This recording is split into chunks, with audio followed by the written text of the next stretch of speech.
Can I help you? I'd like to see the man in charge. He's in here.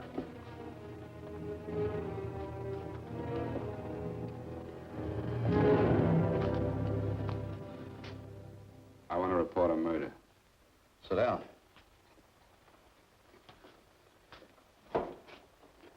Where was this murder committed? San Francisco, last night. Who was murdered? I was.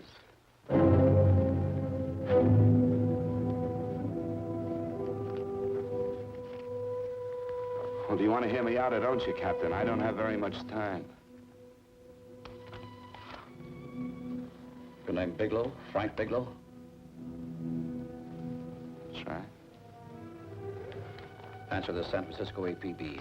Send it direct to Inspector Bannon at Homicide. Tell him we found Frank Bigelow. Go ahead, Mr. Bigelow. Well, this involves some other people, Captain. A number of other people. You tell it any way you like. I live in a little town called Banning out on the desert. It's on the way to Palm Springs. I have a small business there. Paula? Yes, Mr. Bigelow. Give me a copy of Miss Hollis's 48 tax return, will you? Oh, you better get the 47, too. Yes, Mr. Bigelow. I don't think we took any depreciation on that new equipment last year. No, we didn't. I remember you said we could include it all this year. Sure we can. Hey, Frank. Yeah, well. Peterson says he wants a financial statement before he can give me my loan. Hello, Kitty. I will. Well, I'm leaving for San Francisco today, but I'll be back in about a week. I'll take care of it for you then. Sure is a scorcher, isn't it? Well, I've seen him worse. Well, have a nice time, Frank. Yeah, thanks, Will. Paula, why don't you come down to the place and let me give you another permanent? Makes your hair so much easier to manage in all this heat. I can't afford it right now. Maybe next month. Yeah, here it is. No, we didn't take it. Well, we can do it this year. You work it out any way you think best. Have a nice trip, Frank. Sure, Kitty. See you when I get back. Bon voyage. Why don't you come down anyway, Paula? We'll work out a deal on that permanent. Thanks. Maybe I will. Hello? Oh, hello, Mr. Hawkins. Just a moment. Do you want him to send your ticket over? No, I'll pick it up myself. No, never mind. Mr. Bigelow will pick it up at the station. Bye.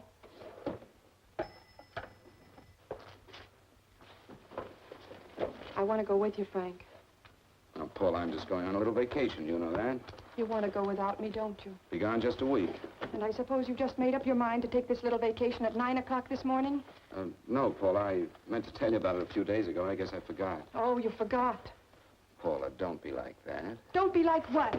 You just drop a little announcement that you're going away. Not tomorrow or next week or next month, but today. No explanations, nothing. And I'm supposed to swallow the excuse that you need a little vacation. I just want to get away from town for a few days, that's all. Get away from this town or get away from me. Oh, Paula, please try to understand. How can you ask me to understand anything like this? No, I'm sorry, but I don't understand. Go to San Francisco, but don't expect me to be waiting for you when you get back.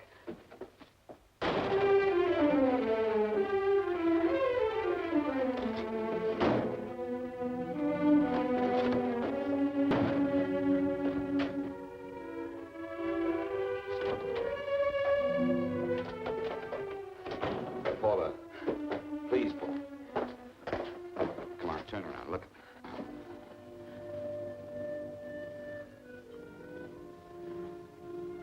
Come here.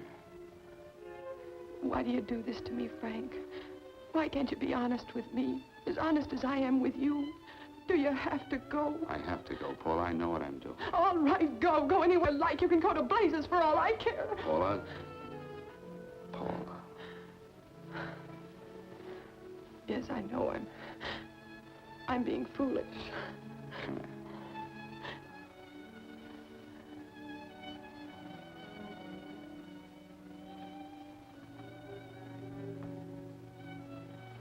Come on, fix your face. We'll go down to Eddie's and have a drink. All right, why not?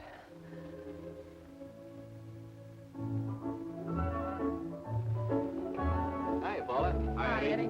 Give us a couple of cold beers, will you? Coming up. Hi. Come on.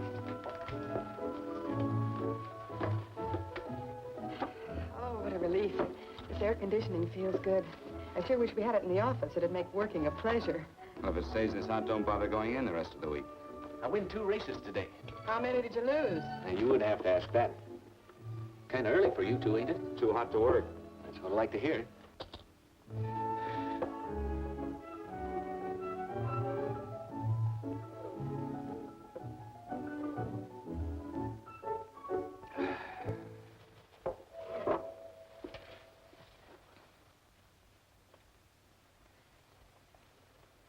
Frank, you'll take me with you, won't you? You will, won't you? Or am I crowding you? What do you mean, crowding me? Maybe you do need this week away alone. Maybe we both do. I know what's going on inside of you, Frank. You're just like any other man, only a little more so. You have a feeling of being trapped, hemmed in, and you don't know whether or not you like it. Look, Paula, I'm going to be honest with you. I care too much for you not to be honest with you. I'm as much concerned for your happiness as I am for my own. I know you've had one bad experience, Frank. I know all about it. But you don't know what it can do to 2 people, Paula. And the woman always gets hurt more than the man. I don't want you to get hurt, darling. More than anything in the world, I don't want you to get hurt.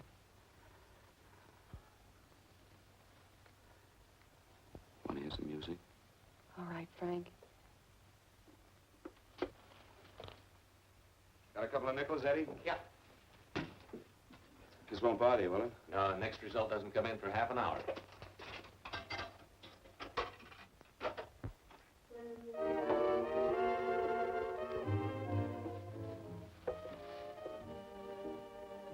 I thought that by now we'd be married. No, I'm not going to crowd you anymore, Frank. Go to San Francisco. I don't like it, but I'm convinced that you must go. I want you to be very sure, Frank. If it's right, and I believe it is, we'll have something really wonderful together. If it isn't, we should both know it as soon as possible. So you see, even if I could stop you, I wouldn't do it now.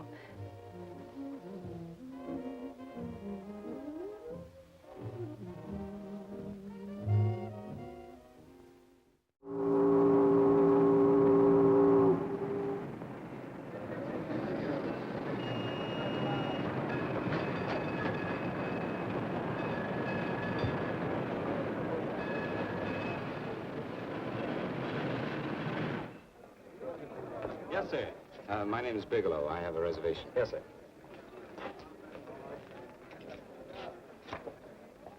Here we are, sir. My name is Bigelow. I have a reservation. I have it, sir. It's a very nice room on the 6th floor, facing the bay. Boy, this might help you enjoy your stay, Mr. Bigelow. It's a little booklet on how to have fun in San Francisco. Oh, thank you. Very welcome, sir. Thank you. Say, is it always like this around here? No, this is market week, and it's the last day, too. Boy, always around until you need him. Oh, 517? Thank you. Here's a message for you, Mr. Bigelow. Long-distance call came in about an hour ago from Banning, from a Paula Gibson. Oh, thank you. Very welcome. Show Mr. Bigelow to 618. Right this way, Slide.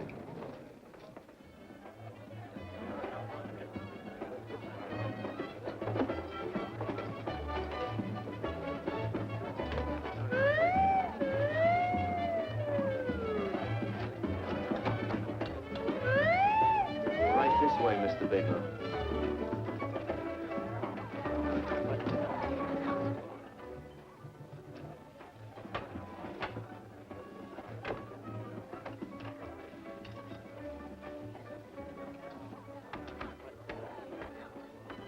Is there anything else, Mr. Bigelow? Oh, yes, you can get me a dry Manhattan and a package of razor blades. Yes, sir. Thank you. Oh, and you can leave that door open. Hello, operator. I want to speak to Miss Paula Gibson in Banning, California. Yeah, that's right. No, I'll wait. Hello? Hello, Paula. Oh, hello, Frank. How was the trip? Fine, just fine. Having a miserable time, I hope. Well, I don't know. I just got in. What was that? Market week. The place is crawling with traveling salesmen. You know, Charlie Anderson found out that you went away and he asked me to go out with him. Oh, really? How did he make out? I'm considering it. Is that what you called to tell me? I'll have you know that this call is strictly business, Mr. Bigelow. Did a Mr. Phillips phone you? A Eugene Phillips of Los Angeles. No. He will. He phoned the office 3 times today. Said that he wanted to get in touch with you immediately. He said it's most urgent and imperative that he reach you at once. What did he want?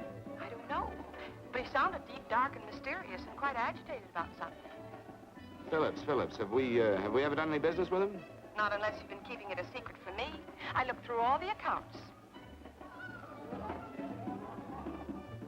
Why did you tell him you could reach me here? You know I'm supposed to be on vacation. So you told me. And so I told him, dear heart. But the gentleman didn't seem to respect your temperamental moods the way I do. He was very insistent that he speak to you before it's too late, as he put it. Well, tell him you tried to get in touch with me and I've changed my plans and you can't reach me. He won't talk to me. I told him that I was your confidential secretary, but I guess I didn't sound confidential enough. So I told him that he could reach you there this evening. Well, call him back. If it's as important as he says it is, he'll talk to you. Otherwise, he'll just have to wait until I get home. My, aren't we adamant this evening? All right, shall do. And Frank, Yeah? I don't quite know how to say this. Say what? Well, what I want to say is that there's nothing you can do that you ever have to feel guilty about. Oh. Sure. Thanks, Paula. I'll call you tomorrow. Frank.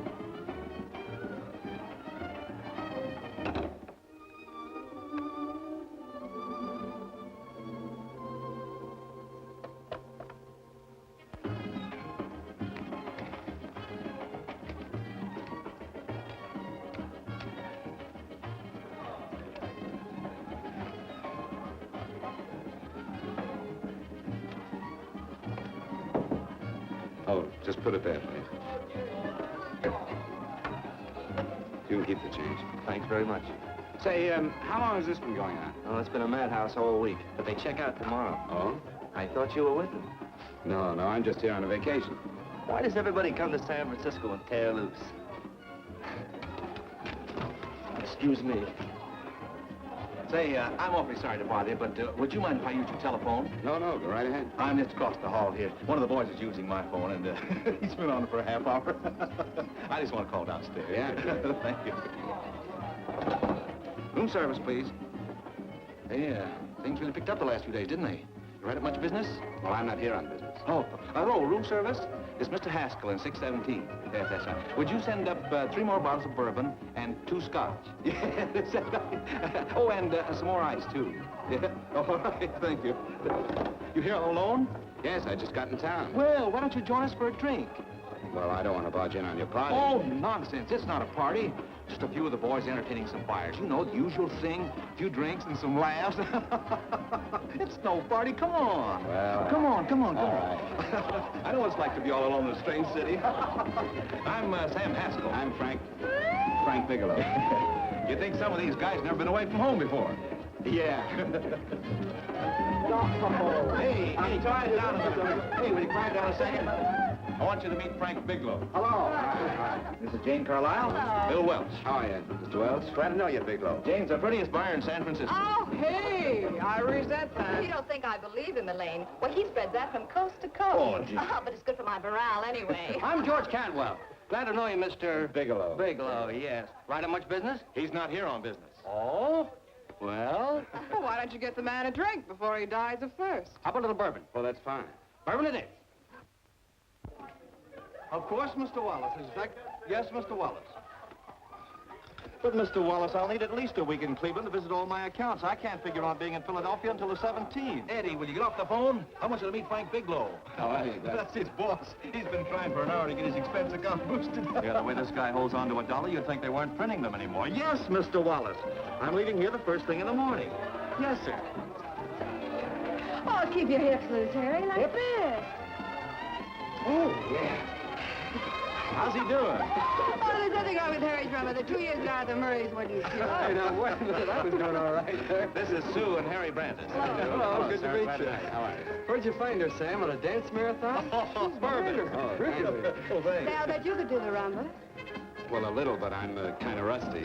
Anything would be an improvement after Harry. Oh, how do you like that? Well, here goes. Hey, you're good. Oh, my wife, she's a good dancer, isn't she, Bigelow? Oh, yeah. Hey, fellas, I thought you were going to show us a good time tonight. Is this doing the town? That's right. We practically bankrupt our stores to buy everything you've got. Then you keep us in this hotel room. I agree. This is my last night to howl before I go back to being a dutiful housewife.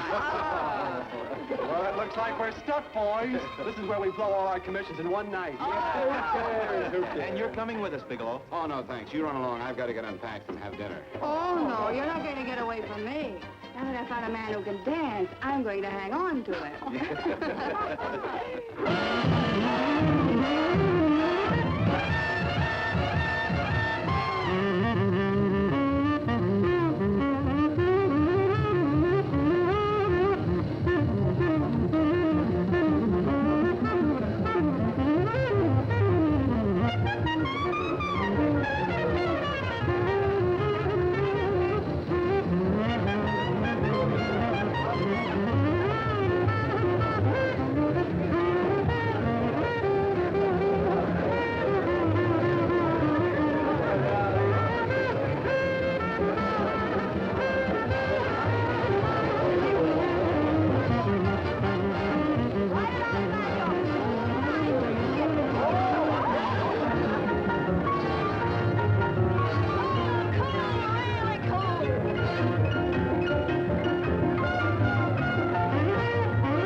What'll it be?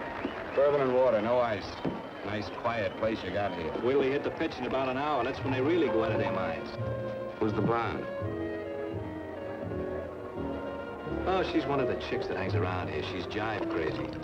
Come again? Oh, you ain't hip, pal. Jive crazy means that she goes for this stuff. Just between you and me, I don't get it either, but I gotta listen to it. They're all connoisseurs, music lovers. Me, I like Guy Lombardo. What's the matter with him? Oh, he's flipped. The music's driving him crazy. Calm down, Jack. Oh, don't buy me, man. I'm being light. Is the blonde alone? Oh, sure, society. She always comes in alone. Drives a big convertible, wears a mink coat, but knows everybody. But she always comes in alone. Thank you. I wanted to kiss you. I tried to. Give me another blast, Leo. When you... What's your story, Jeannie? Easy.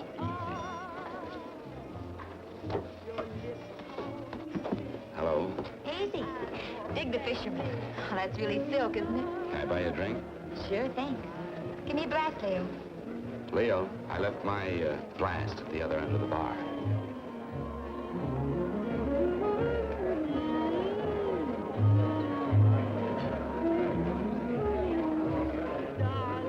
My name is Jeannie. What's yours? Frank? I've never seen you here before, Frank. Well, I've never been here.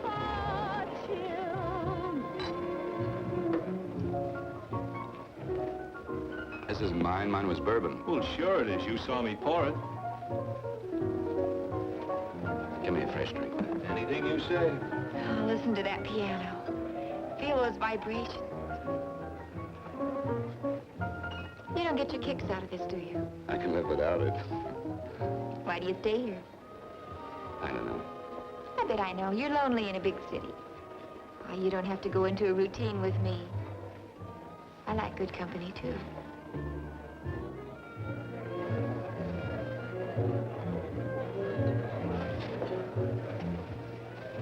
Say, there are some people there I want to avoid. Couldn't we get out of here? Let me think about it. Oh, come on. How about going somewhere else? Huh? Why don't you meet me later? Okay. Where? I tried to forget you, but you whispered, darling, I love. Call me at that number later. It's my next stop. They've got a band there that'll really send you. See you, Jeannie. Easy.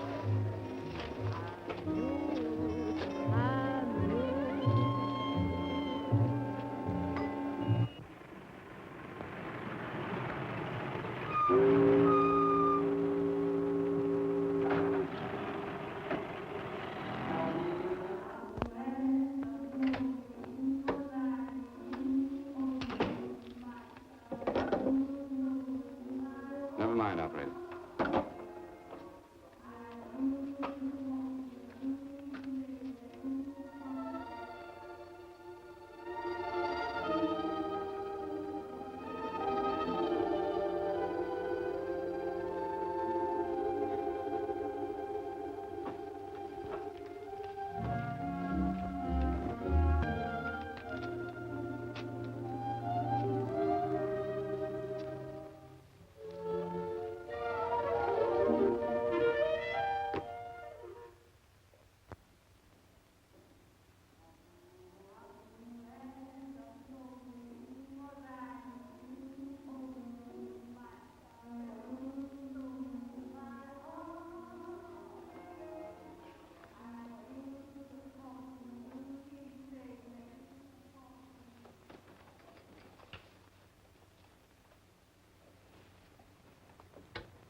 Room service, please.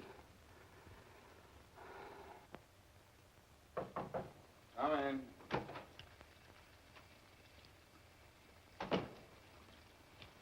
Be right with you, waiter. Yes, sir. Rest well, sir? Yeah, sure. May I? Go ahead. It's on there for you. Thank you, sir. Would you like anything else? Oh, thank you, that's all. Waiter, Yes, sir. take this away. Is there anything wrong, sir? No, just take it away. I don't even want to look at it. Are you all right, sir? Yeah, sure. All right, I just had too big a night, I guess, that's all. I need some fresh air. Of course. Thank you, sir.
Lungs in good condition.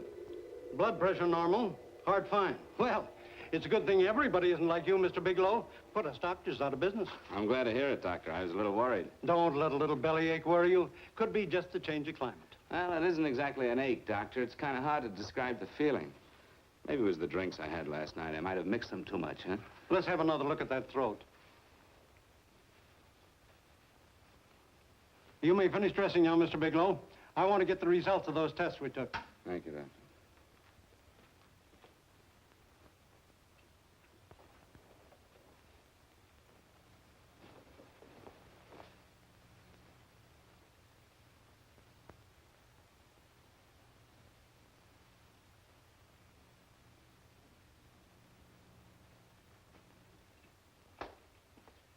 Mr. Bigelow, this is Dr. Schaefer. Hello, Doctor. How are you? Sit down, Mr. Bigelow. According to the information you gave Miss Wilson, you're not married, Mr. Bigelow. That's right. Do you have any relatives, family, anyone in San Francisco? No, no one. I don't know a soul in San Francisco. Where is your home? What is this, Doctor? Why all the questions? You're a very sick man, Mr. Bigelow. Sick? But you told me I was in good shape. Yes, I know. But my preliminary examination didn't reveal your true condition. You sound as if it's pretty serious, Doctor. It's extremely serious. I want you to understand that we wouldn't tell you something like this unless we were absolutely certain. Well, of course, of course. You must steel yourself for a shock, Mr. Bigelow. Well, go on, Doctor. What is it you're trying to tell me? Our tests reveal the presence in your body of a luminous toxic matter. What is that exactly? A poison that attacks the vital organs. Poison? We have no alternative but to tell you this. Your system has already absorbed sufficient toxin to prove fatal. I wish there was something that we could do. What do you mean, wish? You mean there's nothing? There is nothing anyone can do. This is one of the few poisons of its type for which there is no antidote. Well, this is fantastic. This is the most ridiculous thing. You don't have very long. What do you mean? A day, possibly a week, 2 weeks at the outside. It's hard to say exactly. Well, this is impossible. I don't believe it. You've made a mistake. That's it. It could be a mistake, couldn't it? You have made a mistake, haven't you? Answer me. Dr. Schaefer is an authority on toxicology. Been no mistake, Mr. Bigelow. Do you realize what you're saying? Well, you're telling me that I'm dead. Do you think you can explain my life away in just a few words? Why, I don't even know who you are. Why should I believe you? You must calm yourself, Mr. Bigelow. We want to offer you every assistance that we... Assistance? Who wants your assistance? Who wants anything from you? You're nothing but a couple of phonies. Why, I think you're crazy. That's it. You're crazy. The both of you. You're crazy.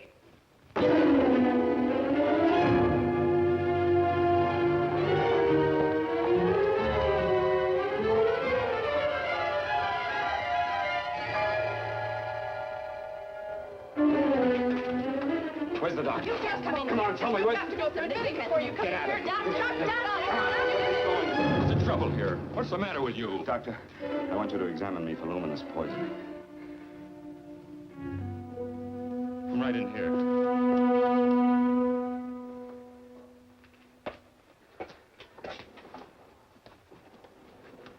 Yeah, you've got it all right. Your system has already absorbed it. Are you sure, Doctor? Are you absolutely certain? Couldn't there be some mistake?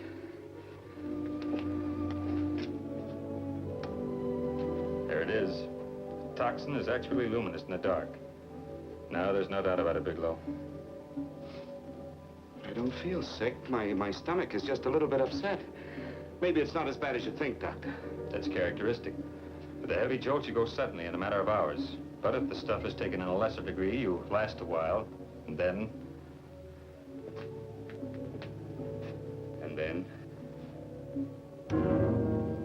Give it to me straight, Doctor. Well, a number of things are involved. The systemic condition of the individual, the amount consumed, exertion. Yes? You won't feel too badly for a while. Then it will happen suddenly. A day, 2 days, a week at the most.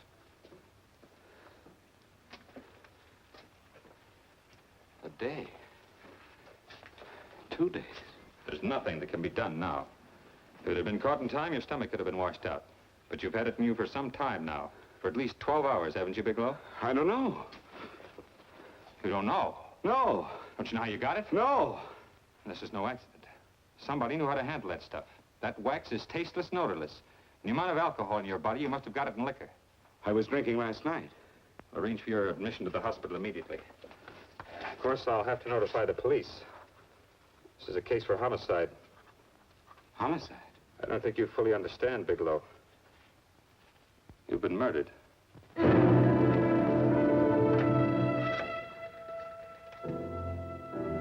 Get me police headquarters, please. Homicide Bureau.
Open up. Open this door, I tell you. Open it up or I'll break it down. Where are those men? Where are those men who were here last night? I don't know. There are no men here. Please go away. Don't lie to me. Where are they? Mister, this lady just checked in. Those men aren't here no longer. They checked out of the hotel early this morning. Checked out? Please go away. I'm sorry. I'm terribly sorry.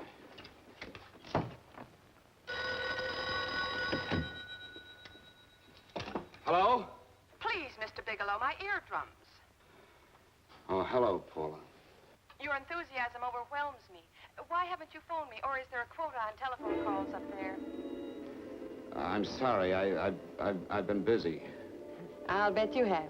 Visiting the museums, no doubt. What's happening up there that's exciting or different? Nothing, not a thing. I'll bet you miss me, but you're too stubborn to admit it. Sure, sure. You know, if you'd like me to come up, I can pack a toothbrush and leave right away. No. Well, you don't have to snap my head off. You could at least make a pretense of missing me. I'm sorry, Paula. Of course I miss you. Listen, Paula,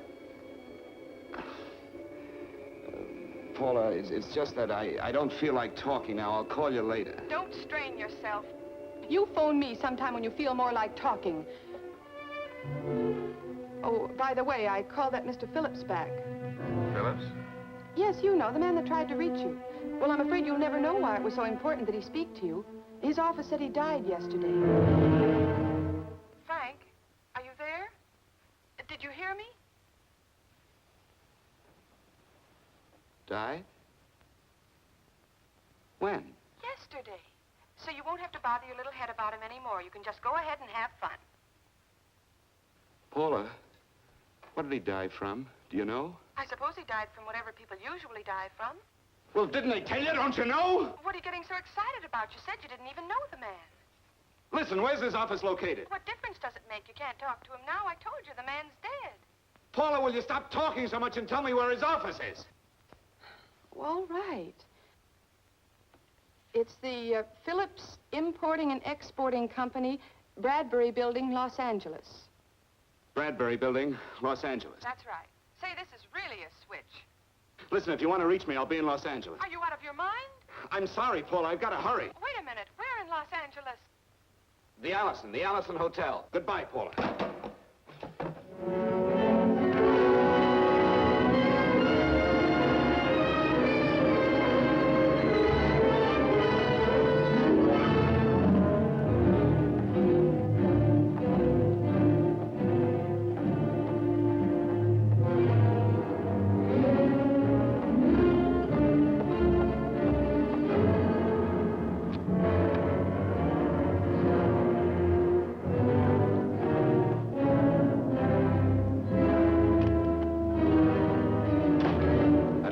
Someone in charge here. What is it in regard Well, to? it's a personal matter. It's quite urgent.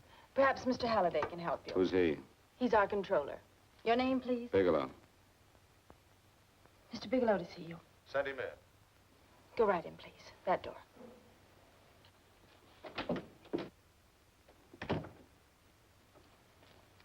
Mr. Bigelow? How are you, Mr. Halliday? What can I do for you? Well, Mr. Phillips phoned my office several times yesterday. I'd like to find out what it's all about. You know Mr. Phillips died yesterday? Yes, I know. Well, I don't understand. If he phoned you, didn't he tell you what it was about? Well, he didn't speak to me. I wasn't in my office at the time, and he wouldn't tell my secretary.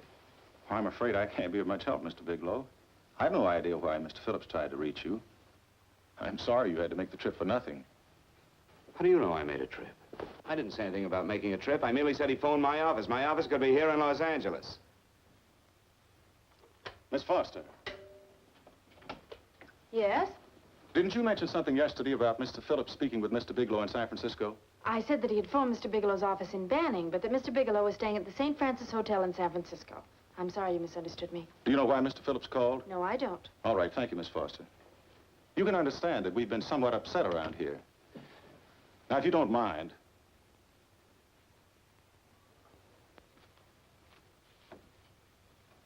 Did Mr. Phillips have a wife, family, anyone that could help me? you can't intrude on people at a time like this just to satisfy some curiosity. It isn't just curiosity. Then I suggest you wait a week or so. I can't wait. Well, I'm sorry you'll have to. Well, there's always a phone book. You're a pretty aggressive fellow, Bigelow. Are you quite sure that this is as important as you make it appear to be? It's important. Mrs. Phillips lives at the Sunset Arms Apartments. Thank you. I needn't tell you she's under a strain. I suppose you're capable of using a little more tact with her than you demonstrated with me. I think I can handle it. By the way, what was the cause of Mr. Phillips' death? Suicide. He leaped from the balcony of his apartment. Thank you.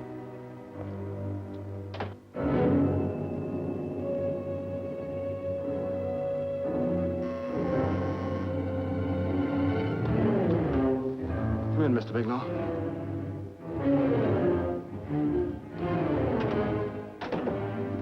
I'm Stanley Phillips, Eugene's brother.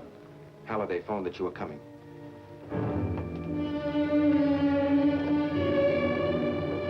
This is my sister-in-law, Mrs. Phillips. I'll try to make this as brief as possible, Mrs. Phillips. I'm afraid I can't be of any help to you, Mr. Bigelow. I haven't the slightest idea why my husband wanted to speak to you. Well, I guess Halliday covered just about everything.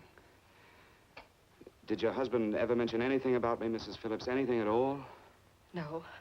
I can't recall Eugene ever having mentioned your name.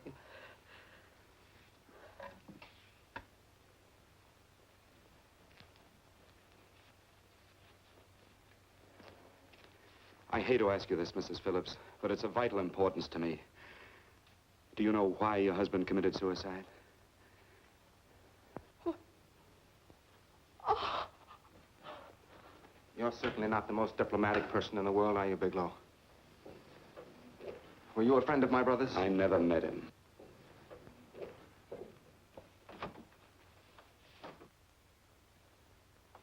My brother was in a jam, a pretty bad jam. He was arrested 2 days ago. He sold some iridium to a dealer by the name of Majak. It's a very rare metal, very costly. Anyway, the iridium turned out to be stolen.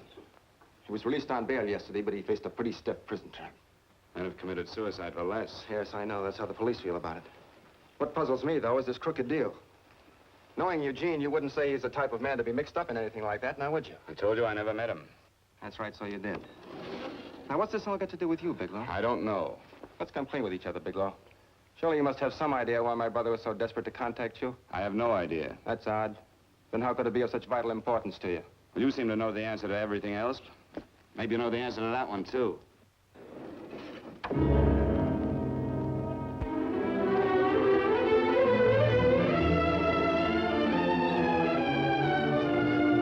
There's a message here for you to call operator 82 at Fanning.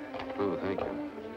Show Mr. Bigelow to room 821. Say, would you have the operator put this call through to my room right away? I'll take it up there. Thank you. Hello, operator. Here you are. I'll call you if I need anything. Thank you, sir. Hello, Paula? Well, Sinbad, I'd just about given you up for lost. Now, do you mind telling me just why you rushed down to Los Angeles? I can't explain it to you just now, Paula. I just can't explain it. What's going on, Frank? You don't even sound like yourself. Well, I'm just a little tired, Paula, that's all. But I miss you. Oh, Frank. I can't tell you how good it is to hear you say that. And here I was worrying that I'd lost my charm. When are you coming home, Frank? Soon, Paula. I'll be home soon. I'll go right out and get myself a permanent so I'll be pretty when you see me. Hey, guess what? I found that Phillips name in your notarial ledger. Notarial ledger? Yes, of all places. I remember now I made the entry myself. You had notarized a paper one morning before I came to work.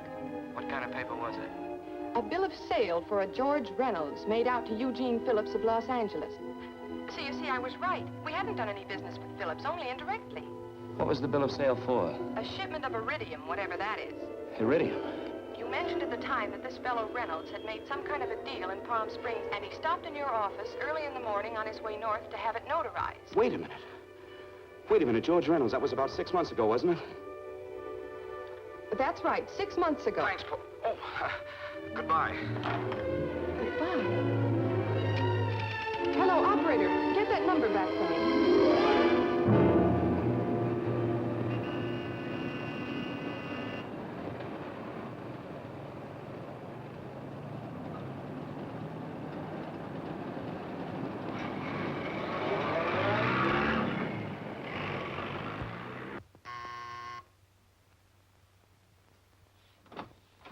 I've got to talk to you, Mrs. Phillips. Please, go away. I want to be left alone. But I found out why your husband wanted to see me. It was in connection with a bill of sale. Come in. Thank you. What do you know about a man named George Reynolds? George Reynolds? Yes. Why, that's the man my husband claimed sold him the iridium. And what did Reynolds claim? Reynolds disappeared. Yes? About 2 months ago, my husband grew suspicious that something was wrong. Since then, he tried in every way to locate Reynolds, but could find no trace of him. But I don't get it. Your husband could have proved he made a legitimate deal by showing the bill of sale he got from Reynolds. Then there was a bill of sale? Yes, of course there was. My husband swore there was, but at the time of his arrest, he couldn't find it. It was mysteriously missing. Well, then, if your husband could have shown proof, it would have been George Reynolds who would have faced the prison term. Eugene was convinced that Reynolds had stolen the bill of sale. He was the only one who had reason to eliminate evidence of the transaction. Thank you, Mrs. Phillips. Thank you very much. You've been very helpful. Oh, if you'd only come sooner, Mr. Bigelow. My husband might be alive today. I know.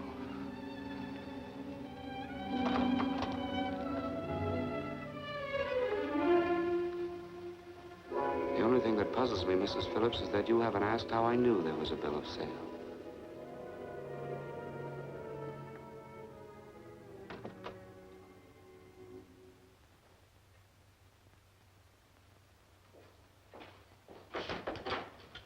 Mr. Holliday isn't in. He should be back shortly. I think you're the one who can help me, Miss Foster. Mr. Phillips tried to reach someone else before he called me yesterday, didn't he? Why don't you ask Mr. Holliday? Obviously, Mr. Holliday wasn't here yesterday, or he wouldn't have had to learn from you that Phillips called me. And you're the logical person to know who else Phillips called. I don't believe that's any of your business, Mr. Bigelow. Don't think you're revealing anything confidential, Miss Foster. I know that he tried to reach somebody else. Mrs. Phillips told me. You're bluffing, Mr. Bigelow. I don't know what you're after, but you're trying to trick me. Mrs. Phillips didn't tell you a thing. How do you know that? Mrs. Phillips knows nothing about it. She doesn't. Well, why wouldn't she? Wait a minute. I was talking about George Reynolds. Who did you think I meant? Just who is it that Mrs. Phillips doesn't know I about? told you before, that's none of your business. All right, young lady, I'm going to give it to you straight. Phillips was murdered. Murdered? I don't believe you. He told me Lying. because he needed me to clear him. Phillips was innocent. Innocent men don't have to jump out of windows. Murdered? Just who are you trying to protect, Miss Foster? Why are you so afraid to tell the truth? I'm not protecting anybody. I haven't any more to say. All right, young, listen to me. This thing is going to explode wide open. If you've got nothing to hide, you better start talking. Or maybe you are mixed up. No! Well, then, come on. Mr. Phillips called Marla Rakubian. He went to see her yesterday morning. Who's Marla Rakubian? She's a model. She and Mr. Phillips used to be quite friendly, but he hadn't been seeing her for quite some time. Come on. For the last couple of months, he'd been trying to locate her and finally learned where she lived yesterday morning. When he returned from seeing her, he was terribly upset and excited. That's when he heavy put in the calls for you. When he couldn't reach you, he went home. The last time I saw him alive. Give me Marla Rakubian's address. I don't think Mr. Phillips realized I was aware of his friendship with Marla Rakubian, and out of respect for him, I never intended to tell anybody. I had no idea that she had anything to do with the trouble he was in. I admire your discretion, Miss Foster. You know, you must be pretty friendly with Stanley, Miss Foster. He knew how desperately his brother tried to reach me yesterday, and he wasn't even here at the time. And now you seem to know all about what happened in Mrs. Phillips' apartment.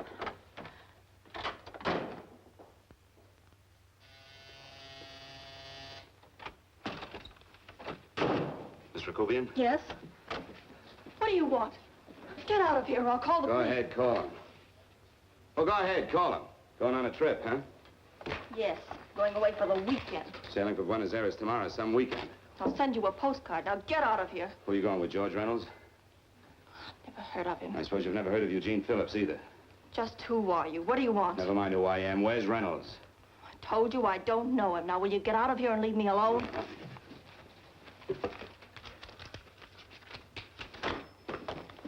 So you never heard of George Reynolds, huh? And don't try to tell me that this isn't him because I've seen him. If you think you can scare me, you're crazy. Look, I know that Phillips came here yesterday. And right after he left, he was pushed out of a 6-story window. Pushed?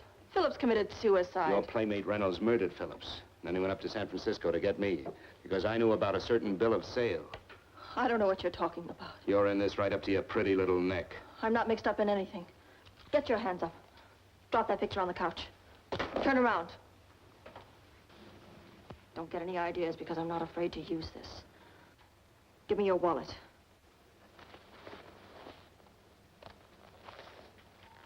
Frank Bigelow, Hotel Alex. All right, now where's Reynolds? I don't know. I don't know where he is. Is that what you told Phillips yesterday? I told him exactly what I'm telling you. I haven't heard from him in months. Yeah? You're mighty careful of the picture of a man you haven't heard from in months. What does the Ray stand for? It was a pet name. Do you mind? Oh, it sounds very cozy, Miss Rakubian. You and Reynolds call each other pet names while you make a sucker out of Phillips. Phillips made the deal because he wanted it. Yeah? I'll bet you weren't above using what it takes to help make him want it. Who's paying for this trip? I am. Really? A first-class trip to Buenos Aires on a model salary. Don't make me laugh. Since you and Reynolds aren't seeing each other anymore, you don't mind if I keep this to you. If I were a man, I'd punch your dirty face in. You know, I really believe you would. Oh, I almost forgot. Your tickets. Don't be surprised if I'm there to see you off.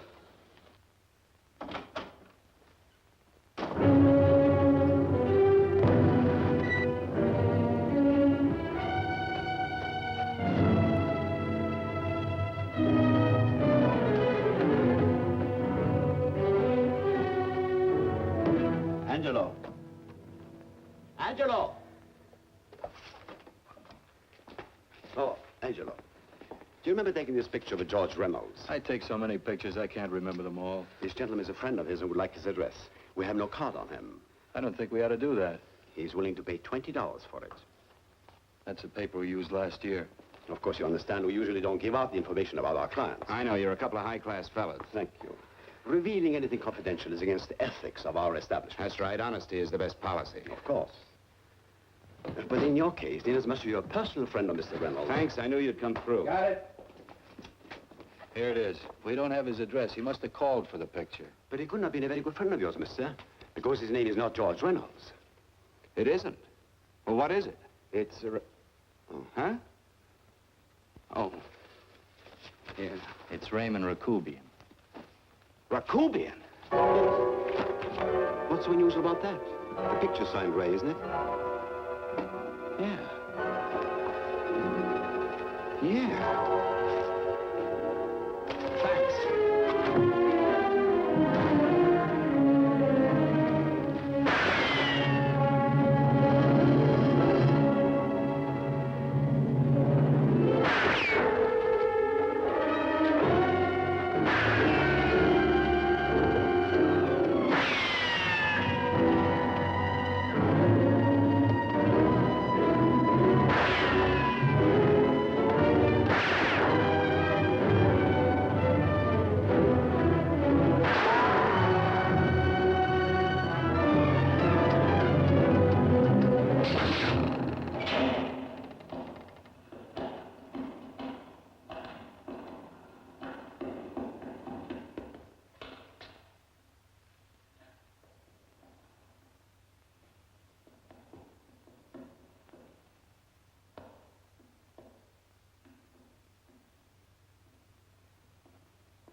Your lips called me baby, then I thought that maybe love.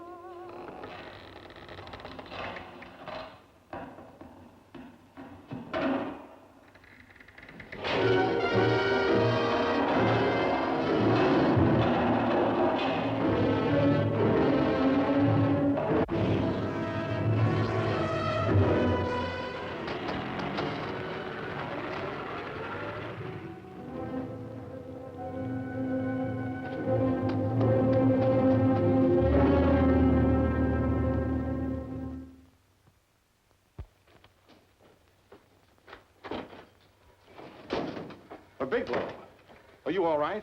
Can I get you anything? No, thanks. Do you know this man? No. No, I don't think so. Are you sure you've never seen him? I'm quite sure. Does the name Raymond Rakubian mean anything to you? No, I never heard of him. Why? He also uses the name George Reynolds. This is Reynolds? That's right. Well, where can we find him? That's what I want to know. Tell me something, Halliday. You're the controller here.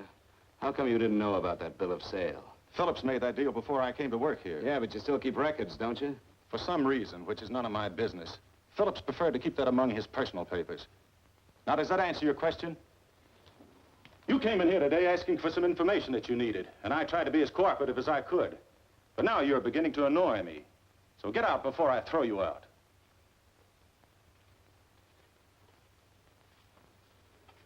You know, you really frighten me.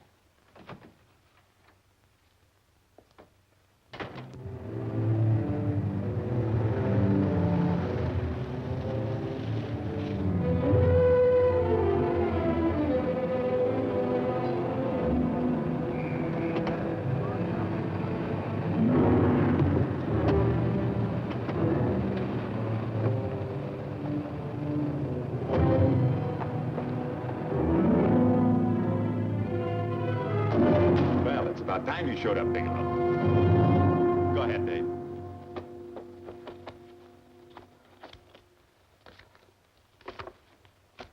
Real cute, ain't you, Bigelow? Just real cute. Paula didn't lose much time getting a hold of you guys, did she? Shut up. Let's go, Bigelow. Look at him. He can't take it.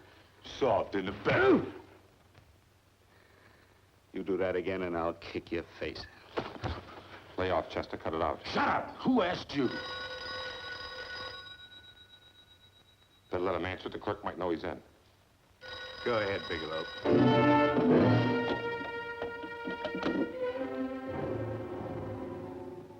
Hello?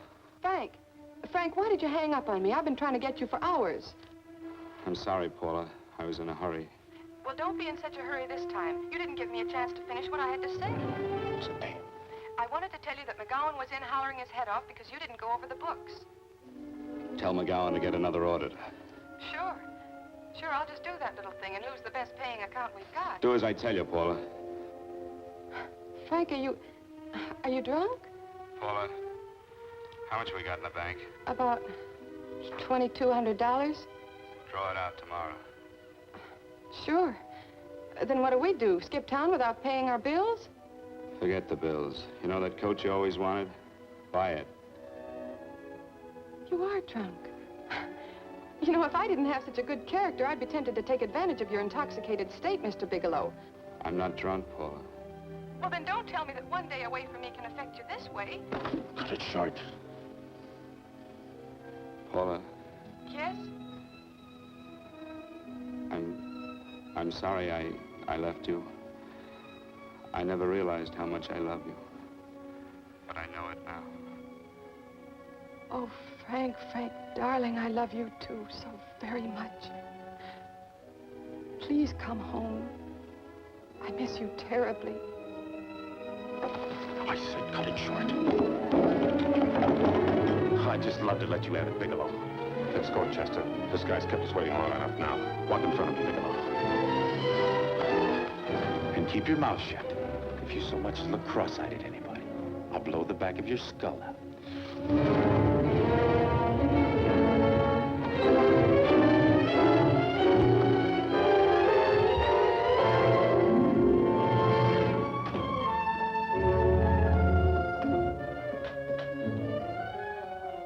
This Bigelow's real cute. He wanted to get tough with Chester. He don't know Chester. Did you get the picture? Don't I always get what Mr. Majak sends me after? Majak? That's right. I'm the dealer who bought the iridium from Phillips. I get it. You have Rakubian unload stolen stuff on Phillips with the help of Marla here, and then you buy it back from him. Oh, you certainly made a sucker out of Phillips. What is it, Mr. Bigelow? Exactly what is on your mind? I'm looking for Raymond Rakubian. Why? Well, now, Marla here has told you everything else. I'm sure she must have told you that, too. You don't expect me to believe this conversation. So, what is on your mind? I mean, underneath. You forced your way into my affairs, and now I want to know why. I just told you. I'm looking for Raymond Rakubian. Don't get cute. I'm just itching to work you over. Soft in the belly. Can't take it. See what I tell you?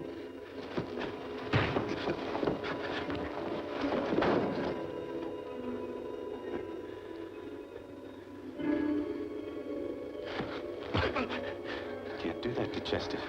I'm gonna blow your guts out. Easy. Lay off, Chester, not now. Look at him. He's so scared of Chester, he'd talk now. He's not afraid, Chester. You can tell from a man's eyes when he is afraid. Look at his eyes.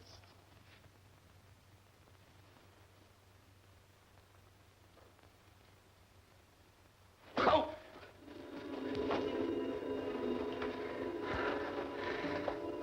I'm telling you, Majak, you better keep him away from me or he's really going to have to use that gun.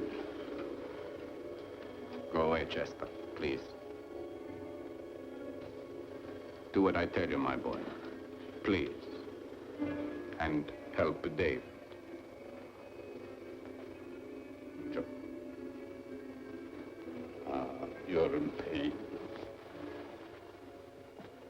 He's an unfortunate boy. He's psychopathic. He's unhappy unless he gives pain. He likes to see blood. Come with me, Mr. Bigelow.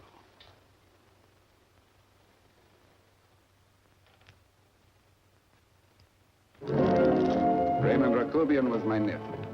He could not possibly have tried to kill you. He's been dead 5 months.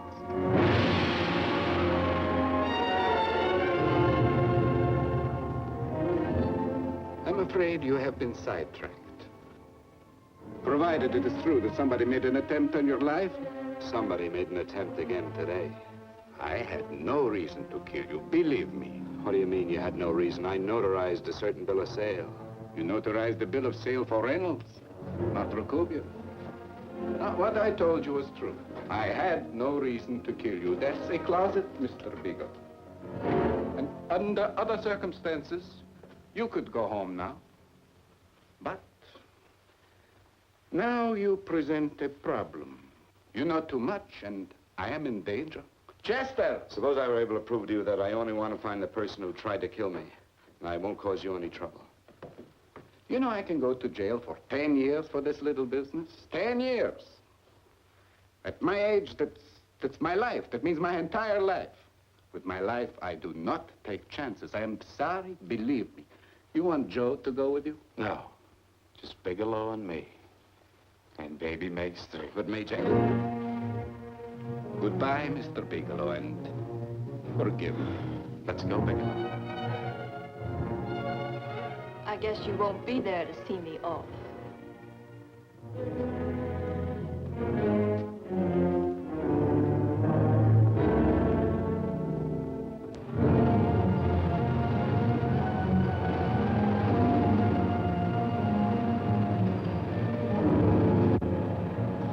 You tried to make a boob out of me in front of Mayjack. You shouldn't have done that, Bigelow. I don't like that. I'm going to enjoy this, Bigelow. I've done jobs like this before. I knocked off guys I could like. But I don't like you, Bigelow. I never liked that puss of yours from the minute I seen it. Yeah. I'm going to enjoy this.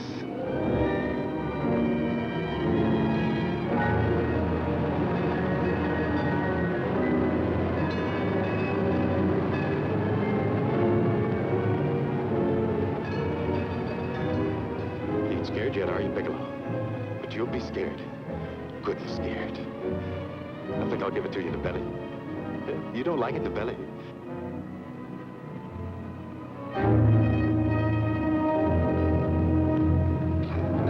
Good. Try it. I'd just love you to try it, Bigelow. Why don't you try it? Go ahead.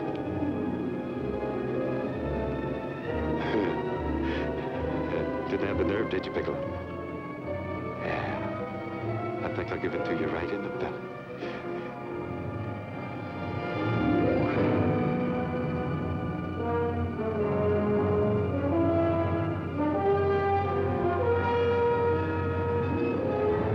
It takes longer when you get it in the belly. It's nice and slow. That's the way I want to see you go, Bigelow. Nice and slow.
right. Yes, I'm all right, Paula, but what are you doing here? How did you get here? Freddie Ross flew me down. I had to come. I had to see you.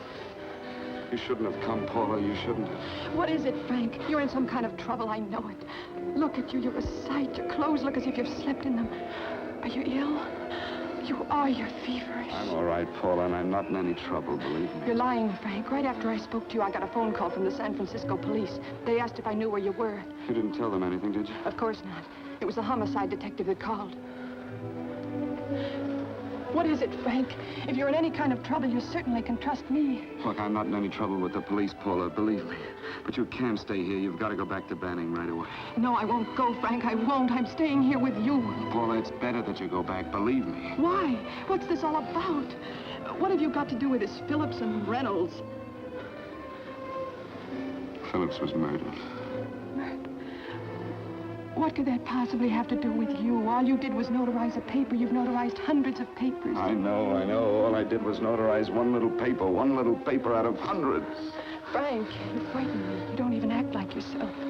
I know that you're in trouble, that something is wrong, that you're in serious trouble. You frighten me, Frank. Oh, don't be frightened, Paula. Don't ever be frightened of anything again. Will you promise me that? I love you so much, darling, more than you seem able to understand. Oh. I never really knew happiness until I loved you. Sometimes when I used to be afraid that you weren't sure how you felt, I tried to hold back, but I couldn't. Losing you would have been losing everything. There would have been nothing left. Don't, Paula, don't. Now I'm afraid again. Somehow I feel that I'm going to lose you, but there's nothing I can do about it. I feel so helpless. You're leaving me out of something. Tell me, Frank, what is it? Give me a chance to fight back. Just give me a chance, please. You do love me, don't you? Oh, yes, Paula, I love you. I never was more certain of anything in my life. I wasn't sure before. I was a little blind, I guess, but believe me, I'm sure now. Can you understand that, Paula? I understand. A man can be like that, Paula. Something has to happen. It can be a big thing or a little thing, but it can make him realize how much someone means to him, how much he really loves her. Oh, and I love you, Paula. More than I ever thought it possible to love anyone in the world, I love you. Then why won't you tell me about this trouble you're in? Why won't you try to let me help you? You can't help me, Paula. You don't want my help. Oh, Paula, there's nothing you can do. Will you believe me? So will you please go home, please? No, Frank. I won't go. I know you're in trouble. I can't leave you like this.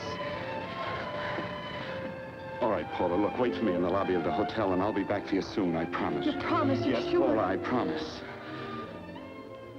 Is that a new outfit?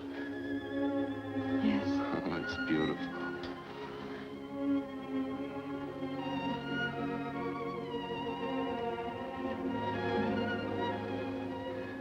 You'll come back to me, won't you, Frank? Yes, Paula, I'll come back, I promise. Please hurry, darling. Oh, I love you. I love you, Paula.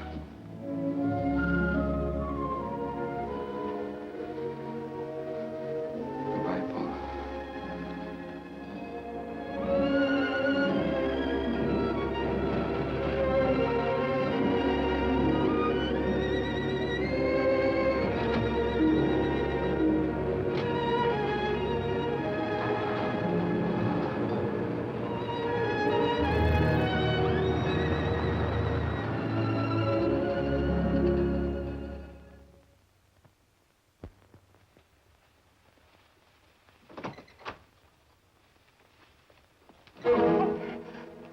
Stanley here?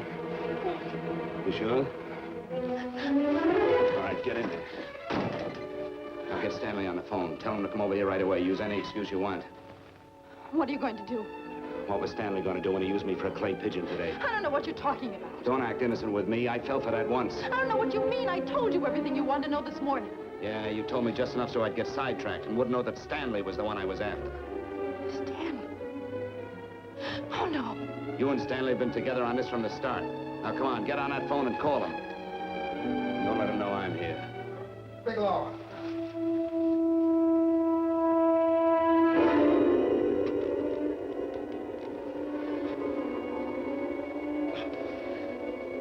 You've been sidetracked, all right. But it was the poor bereaved little widow who did it. We're supposed to have found this letter this afternoon. It's in my brother's desk at the office. It's postmarked 2 years ago. It isn't exactly the kind of a letter that a married woman gets from a casual friend. I'm sure my brother wasn't aware that they were so well acquainted when he hired Halliday. What's the matter felt right since dinner.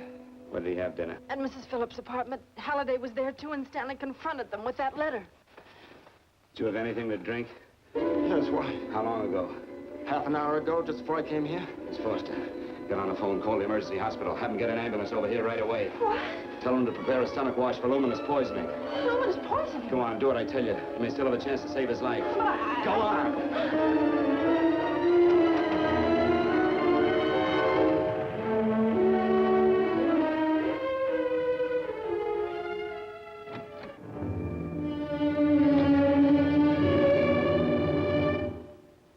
George Reynolds, Mrs. Phillips.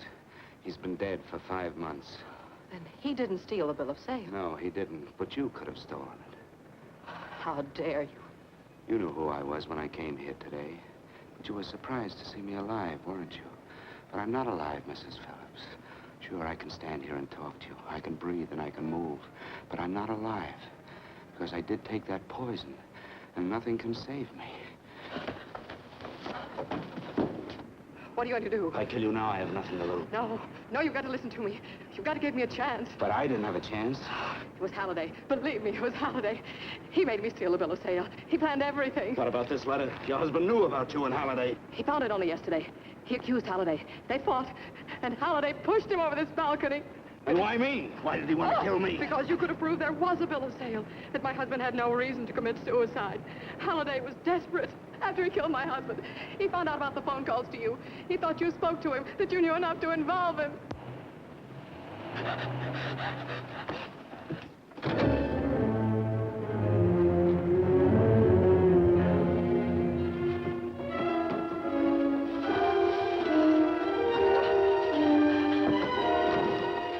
Where's Halliday? Where is he? He's in the office. This time you don't warn him.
Come on, move along.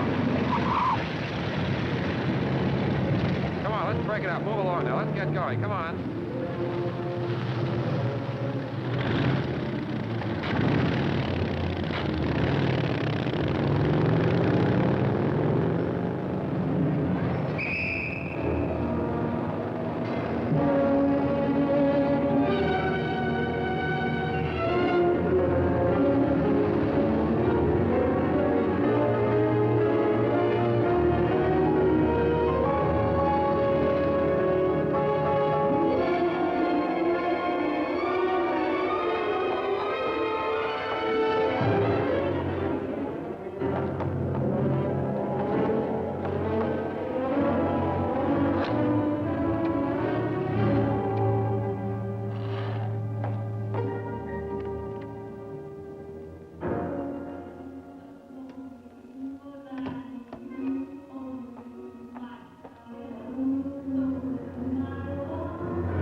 All I did was notarize a bill of sale.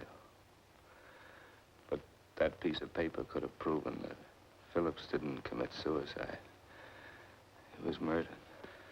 And that's why Halliday poisoned me.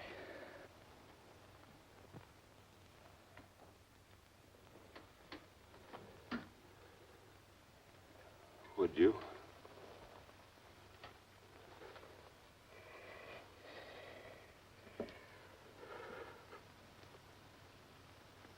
Paula.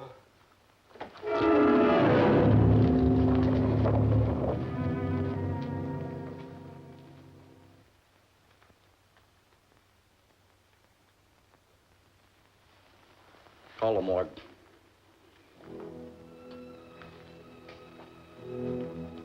Johnson, you go to the Allison Hotel, find Paula Gibson. Don't tell her anything. I'll break it to her.